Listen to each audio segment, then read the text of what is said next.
ಕ್ರಮದಲ್ಲಿ ನಮ್ಮ ಈ ಸಭೆಯ ಈ ಸಮಾರೋಪ ಸಮಾರಂಭದ ಅಧ್ಯಕ್ಷತೆಯನ್ನು ವಹಿಸಲಿಕ್ಕಿರುವಂತಹ ಸತೀಶ್ ತಿಪ್ಟೂರು ಹಿರಿಯ ರಂಗಕರ್ಮಿಗಳು ಹಾಗೇನೆ ಪ್ರಸ್ತುತ ರಂಗಾಯಣ ಮೈಸೂರು ಇದರ ನಿರ್ದೇಶಕರು, ಇವರನ್ನು ಈ ಸಂದರ್ಭದಲ್ಲಿ ಸಮುದಾಯ ಮೈಸೂರು ಮತ್ತು ಸಮುದಾಯ ಕರ್ನಾಟಕದ ಪರವಾಗಿ ಸ್ವಾಗತಿಸ್ತಾ ಇದ್ದೇನೆ.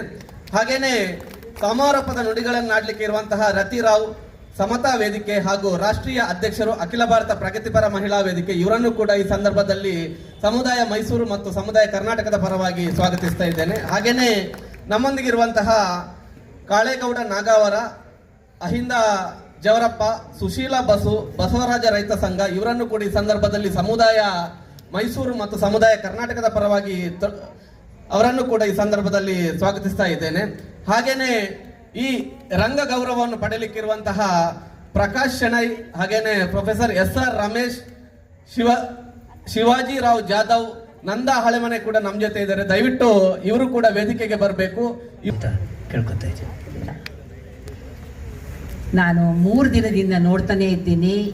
ನಿಜ ಹೇಳ್ತೀನಿ, ಕಿರು ರಂಗಮಂದಿರ ಅಂದರೆ ಒಂದು ಈ ಥರ ಇರಲಿಲ್ಲ. ಈಗ ಒಂದು ಕಳೆ ಎಷ್ಟು ಮಟ್ಟಿಗೆ ಬಂದಿದೆ ಅಂದರೆ ನಿಜ ಹೇಳಕ್ಕೆ ಮಾಡಿರಲಿಲ್ಲ. ನಾನು ಯಾವಾಗ ಎಂಟರ್ ಆದರೂ ಒಂದು 31ನೇ ತಾರೀಕಿಗೆ ಒಳಗೆ ಬಂದಾಗ ನೋಡ್ತೀನಿ, ಅದ್ಭುತವಾದ ಒಂದು ಕಲಾಕೃತಿ ಎಲ್ಲವೂ ಇದೆ ಇಲ್ಲಿ. ದ ವೇ ದೇ ಹ್ಯಾವ್ ಇದನ್ನು ಒಂದು ಯಾವ ಥರ ಈ ಪರಿಸರವನ್ನು ಟ್ರಾನ್ಸ್ಫಾರ್ಮ್ ಮಾಡಿದಾರೆ ನೋಡುವಾಗ ನಿಜ ಖುಷಿ ಆಯಿತು. ಅಲ್ಲಿ ಮಳೆ ಬಂದು ಎಲ್ಲ ತೆಗೆದು ತಗೊಂಡು ಆದರೆ ಮಳೆ ಬರಲಿಲ್ಲ. ಹಾಗಾಗಿ ನಮಗೆ ಒಂಥರ ಪಾಸಿಟಿವ್ ಆಗಿ ರೆಸ್ಪಾನ್ಸ್ ಕೊಟ್ಟಿದೆ ನಮ್ಮ ಒಂದು ಎನ್ವೈರ್ಮೆಂಟ್.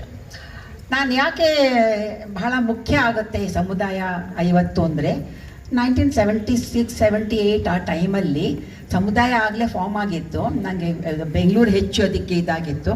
ಮೈಸೂರಲ್ಲಿ ಈ ಥರ ಅಷ್ಟಿರಲಿಲ್ಲ. ಆದರೆ ಒಂದು ನಾಟಕ ನೋಡಿದೆ ನಾನು, ತಾಯಿ ನಾಟಕ.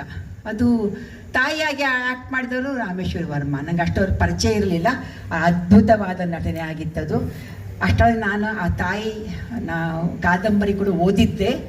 ಯಾಕಂದರೆ ನಾನು ಕೂಡ ಒಂದು ಲೆಫ್ಟಿಸ್ ಐಡಿಯಾಲಜಿಯಿಂದ ಬಂದವಳು. ಹಾಗಾಗಿ ಆ ಟೈಮಲ್ಲಿ ನಮಗೆ ಒಂಥರ ಬಿಡುಗಡೆ ಅಂತ ಏನು ಹೇಳ್ತೀವಲ್ಲ, ನಮ್ಮ ಒಂದು ಮಾನಸಿಕ ಬಿಡುಗಡೆ ಒಂದು ಬಹಳ ಉತ್ತೇಜನ ಕೊಡ್ತು. ಅಲ್ಲಿಂದ ಸಮುದಾಯ ನಾನು ನೋಡ್ತಾನೆ ಬಂದಿದ್ದೀನಿ. ನಾನೊಂದು ಆ್ಯಕ್ಟಿವಿಸ್ಟ್ ಆಗಿ ನಿಮ್ಮ ಜೊತೆ ಮಾತಾಡೋಕ್ಕೆ ಇಷ್ಟಪಡ್ತೀನಿ. ಯಾಕಂದರೆ ನಾನೊಂದು ಮಹಿಳಾ ಆ್ಯಕ್ಟಿವಿಸ್ಟು, ಹ್ಯೂಮನ್ ರೈಟ್ ಆ್ಯಕ್ಟಿವಿಸ್ಟು. ಈ ಒಂದು ಮನುಷ್ಯದೆಡೆಗೆ ಸಮುದಾಯ 50 ಅಂತ ನಾವೇನು ಹೇಳ್ತಾ ಇದ್ದೀವಲ್ವ, ಅದಕ್ಕೆ ಒಂದು ದೊಡ್ಡದೊಂದು ಇದಿದೆ. ಯಾಕಂದರೆ ನೀವು ನೋಡ್ಲಿಕ್ಕೆ ಆ್ಯಕ್ಟಿವಿಸಮ್ ಹೇಳುವಾಗ Mysuru is known for activism. ಮೈಸೂರೊಳಗೆ ನಿಮಗೆ ಆ್ಯಕ್ಟಿವಿಸಮ್ ಇಲ್ಲ ಅಂದರೆ ಖಂಡಿತ ಅದು ಇಡೀ ಕರ್ನಾಟಕಕ್ಕೆ ಒಂದು ಕಪ್ಪು ಚುಕ್ಕೆ ಆಗುತ್ತೆ. ನಾವು ಅದನ್ನು ಸಾಗಾಣೆ ಭಯಂಕರವಾಗಿದೆ.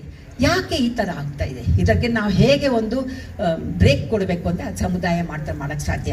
ನಮಗೆ ಒಂಥರ ಕೊಡುವ ಬೆಳಕಿನ ಒಂದು ಇದು ಕಿರಣ ಯಾಕೆ ಇದಾಗ್ತಾ ಇಲ್ಲ ಅಂತ ಹೇಳಿದರೆ, ವಿ ವಾಂಟ್ ಅಂಬೇಡ್ಕರ್. ನಮ್ಮ ಇಡೀ ಒಂದು ಇರೋದೇ ಅಂಬೇಡ್ಕರನ್ನು ನಾವು ಒಳಗೊಳ್ಳೋದಿದ್ದೇವೆ.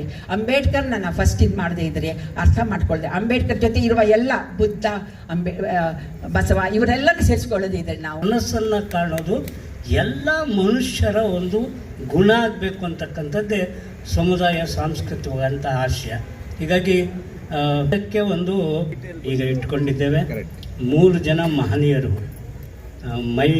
ನಮ್ಮ SR ರಮೇಶ್ ಅವರು, ಪ್ರಕಾಶ್ ಶೆಣೈಯವರು ಮತ್ತು ನಂದಾ ಹಳೆಮನೆಯವರು. ದಯಮಾಡಿ ಪ್ರಾಧ್ಯಾಪಕರಾಗಿ